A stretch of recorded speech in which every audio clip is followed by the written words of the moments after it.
It happened at a grand charity event hosted by my own law firm, a night meant to celebrate our success and give back to the community.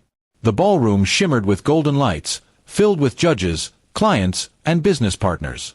My wife, Clara, stood beside me, her charm captivating everyone. We were the picture of a perfect couple, until that one sentence changed everything.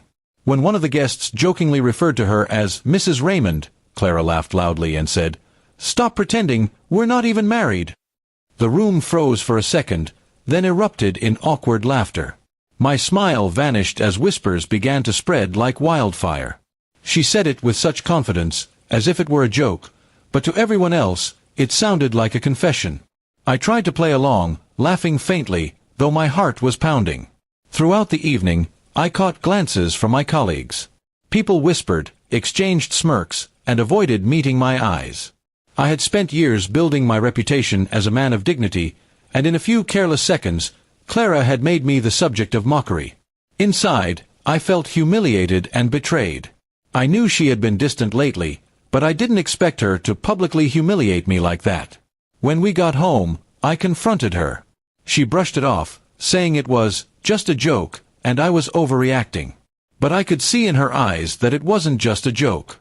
There was something deeper, something cruel. That night, I didn't argue further. I simply nodded and went to my study.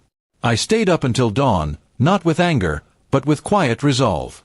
Over the next few days, I began to notice more strange behavior. She started going out more often, leaving her phone face down, and becoming defensive over the simplest questions. My instincts as both a husband and a lawyer told me to dig deeper.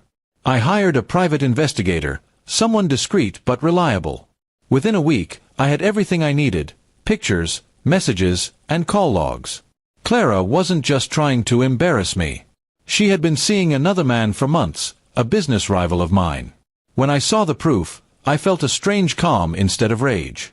I realized her "we're not married" comment wasn't random. It was guilt leaking through arrogance. She was trying to push me away before I uncovered her betrayal. I didn't confront her immediately. Instead, I decided to turn her own arrogance into her downfall. I carefully planned my next move. Since most of our assets and properties were registered under my firm's name for tax purposes, I knew she'd get nothing if I acted fast. Quietly, I had my lawyer revise the terms of our prenuptial agreement and freeze our joint accounts under suspicion of financial misconduct. Clara had no idea what was coming. A week later, we hosted another firm gathering, this time smaller and more private. Clara showed up, smiling as though nothing had happened. Everyone greeted her politely, though the tension in the room was obvious. During my speech, I thanked everyone for their loyalty and trust, then paused, looking directly at her. "Some people think marriage is just an act," I said slowly, "but tonight, I want to make something clear: I don't act." As I finished, a courier entered the room with an envelope addressed to Clara. She looked confused as she opened it. Inside was a divorce notice and copies of the investigation report. Gasps filled the room as she read it, her face turning pale.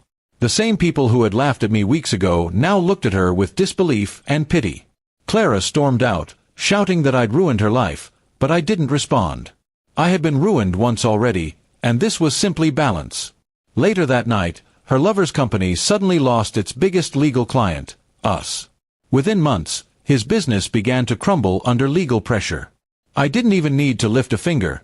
My reputation did the work for me. Clara tried to reach out, apologizing, saying she didn't mean it, that she had made a mistake. But my heart was already cold. I replied only once, "You said we weren't married, remember? I'm just respecting your words." After that, I blocked her number and moved on. In the months that followed, I focused entirely on my firm.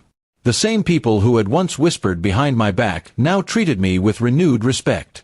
Some even said they admired how gracefully I handled everything. I never told them the full story. I didn't need to.